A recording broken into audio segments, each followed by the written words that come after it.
Bismillahirrahmanirrahim. Assalamualaikum warahmatullahi wabarakatuh.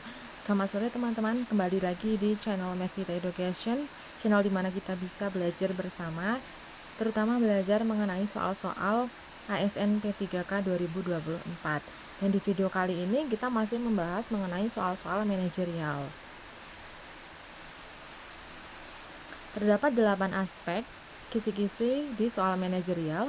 Yang pertama ada integritas, kerjasama, komunikasi, orientasi pada hasil, pelayanan publik, pengembangan diri dan orang lain, mengelola perubahan, dan juga pengambilan keputusan.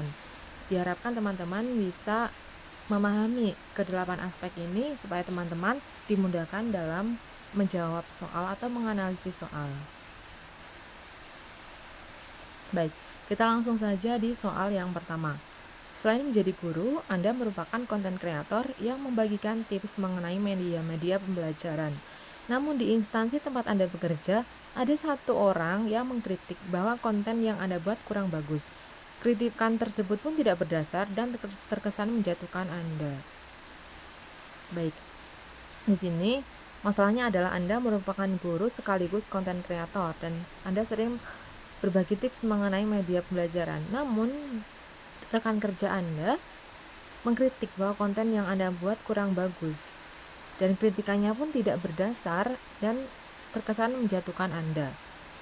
Apa yang Anda lakukan? Yang A, menerima kritikan tersebut menjadi lebih baik. Ini bagus ya teman-teman.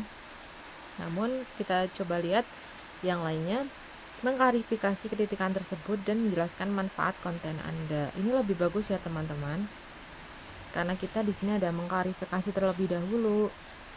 Karena kritikan yang dibuat oleh rekan kerja Anda itu tidak berdasar dan malah terkesan menjatuhkan Anda. Kita klarifikasi dahulu dan juga menjelaskan manfaat konten yang Anda buat. Lalu yang C, tidak menghiraukan kritikan tersebut. Ini tidak baik ya teman-teman. Lalu yang D, menanyakan pendapat rekan lain tentang konten Anda. Ini juga tidak menyelesaikan masalah ya teman-teman. Anda tidak fokus pada kritikan dari rekan kerja Anda, malah Anda menanyakan pendapat rekan yang lainnya. Baik. Poin 4 berarti ada di B. Poin 3 ada di A. Dan poin 2 ada di D. Poin 1 ada di C. Baik, kita lanjut ke soal selanjutnya. Anda bekerja sebagai tim IT di sebuah perusahaan. Bulan ini karyawan menerapkan aplikasi X untuk membantu pekerjaan mereka. Namun banyak karyawan yang belum bisa menerapkannya dan berakibat pada data perusahaan yang rancu. Apa yang Anda lakukan? Di sini aspek mengelola perubahan.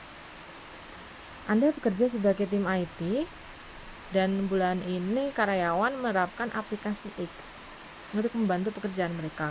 Namun banyak karyawan yang belum bisa menerapkan aplikasi tersebut dan berakibat pada data-data perusahaan yang menjadi rancu karena karyawan-karyawan di situ belum bisa menerapkan aplikasi tersebut.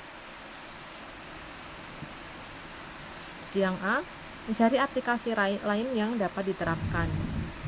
Ini sebenarnya kurang efektif ya teman-teman, karena kita harus mencari aplikasi lain dan juga mempelajari aplikasi tersebut, seperti itu, kurang efektif. Lalu yang B, menganalisis penyebab data-data yang rancu.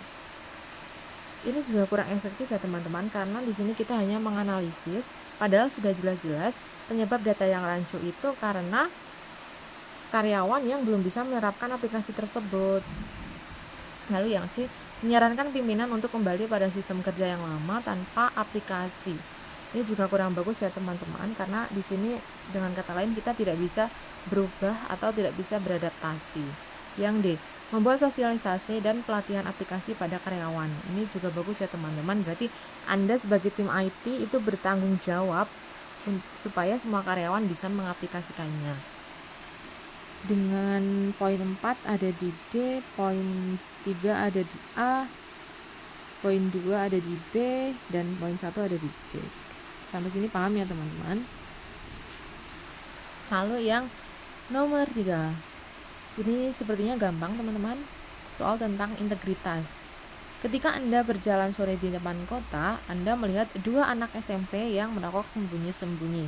Mereka masih mengenakan seragam sekolahnya. Di sini ketika Anda berjalan sore, melihat dua anak SMP itu merokok secara sembunyi-sembunyi di taman kota, sedangkan mereka masih mengenakan seragam sekolah. Yang A, menegur dan menjelaskan bahaya rokok bagi remaja. Ini bagus ya teman-teman. Selain Anda menegur, Anda juga menjelaskan kepada dua anak itu tentang bahaya rokok bagi remaja. Lalu yang B, menyuruh mereka untuk tidak memakai seragam sekolah. Nah, bagaimana dengan rokok tersebut? Apakah Anda tidak menegurnya? Tidak ya teman-teman, ini malah fokus pada hal yang lain. Lalu yang C, menegur dan memanggil Satpol PP. Ini juga kurang diperlukan ya teman-teman, memanggil Satpol PP-nya, karena ini juga hanya dua anak. Sepertinya bisa kita atasi sendiri kalau hanya dua anak, kecuali kalau ada gerombolan anak SMP merokok secara sembunyi-sembunyi dan mereka ada membawa miras atau membawa senjata tajam, itu baru kita bisa lapor Satpol PP. Lalu yang D, menegur dan menghubungi pihak sekolahnya. Ini juga kurang tepat ya teman-teman, karena kalau bisa kita bisa tegur sendiri, seperti itu. Poin 4 ada di A. Poin ketiga ada di C. Poin kedua ada di D. Dan poin 1 ada di B. Next ke soal selanjutnya. Pelayanan publik lagi. Memang kemarin ketika saya mengikuti seleksi, kebanyakan soalnya itu tentang pelayanan publik ya teman-teman. Kita lanjut saja. Anda merupakan seorang dokter di sebuah puskesmas. Ada pasien yang mengeluh tentang pelayanan di tempat Anda bekerja dan mengancam akan menyebarkannya ke sosial media. Baik, ketika ada pasien tersebut mengeluh tentang pelayanan di tempat Anda dan mengancam akan menyebarkan ke media sosial. Pelayanan apa? Kan kita tidak tahu ya teman-teman, dia mengeluhnya tentang apa. Yang A, tetap melayani pasien dengan sabar. Ini bagus ya teman-teman, menjelaskan bahwa prosedur kerja sudah sesuai dan tetap menampung keluhan tersebut. Baik, tapi sebenarnya di sini di soal belum dijelaskan bahwa pasien itu mengeluh tentang apa. Pasien hanya mengeluh saja dan mengancam akan menyebarkan ke media sosial, seperti itu. Tidak jelas mengeluhnya tentang apa. Lalu yang B, tetap melayani pasien dengan sabar dan minta klarifikasi bagian mana yang menurut pasien tersebut kurang baik, seperti itu. Baik, ini bagus ya teman-teman, karena yang pertama kita melayani pasien dengan sabar dulu dan meminta klarifikasi bagian mana yang dikeluhkan. Misalnya pasien ini mengeluh, di sini lama sekali, lama di bagian mana? Lama di bagian pelayanan administrasi atau lama di bagian farmasi, lama di bagian pengambilan obat atau yang lain-lain. Seperti itu. Baik, kita simpan. Yang C, tetap melayani pasien dengan sabar dan membiarkannya karena hanya ancaman. Ini kurang baik ya teman-teman, karena kita membiarkannya. Yang D, tetap melayani pasien dengan sabar dan memanggil satpam jika mengancam lagi. Ini juga kurang baik ya teman-teman, karena kita juga kalau bisa, walaupun kita dokter, kita bisa berkomunikasi dengan pasien tersebut tentang keluhannya. Berarti poin terbanyak ada di B, lalu yang 3 ada di A, 2 ada di D, dan poin ke 1 ada di C. Nih, kita coba soal yang mirip-mirip ini. Jangan sampai terkecoh ya teman-teman. Nah, ini mirip kan, hampir mirip. Bedanya ini keluhannya sudah spesifik dan ini keluhannya belum spesifik. Anda merupakan seorang dokter di sebuah puskesmas. Ada pasien yang mengeluh tentang pelayanan bagian administrasi di tempat Anda itu kurang cekatan dan memakan waktu lama. Ia mengancam akan menyebarkannya ke media sosial. Baik, ini sudah spesifik ya teman-teman, keluhan tentang pelayanan bagian administrasi di tempat Anda itu kurang cekatan sehingga menyebabkan waktu yang lama. Yang A, tetap melayani pasien dengan sabar, menjelaskan bahwa prosedur kerja sudah sesuai dan menampung keluhan tersebut. Ini bagus ya teman-teman, karena Kita tetap melayani pasien dengan sabar, juga sambil menjelaskan, bahwa prosedur kerja bagian administrasi itu sudah sesuai, dan meski begitu kita tetap menampung keluhan tersebut. Dan kita salurkan atau kita eskalasikan kepada pihak administrasi. Ini bagus karena ini lebih lengkap, karena di sini keluhan pasien itu sudah spesifik, yaitu tentang bagian administrasi yang lemah. Lalu yang B, tetap melayani pasien dengan sabar dan minta klarifikasi.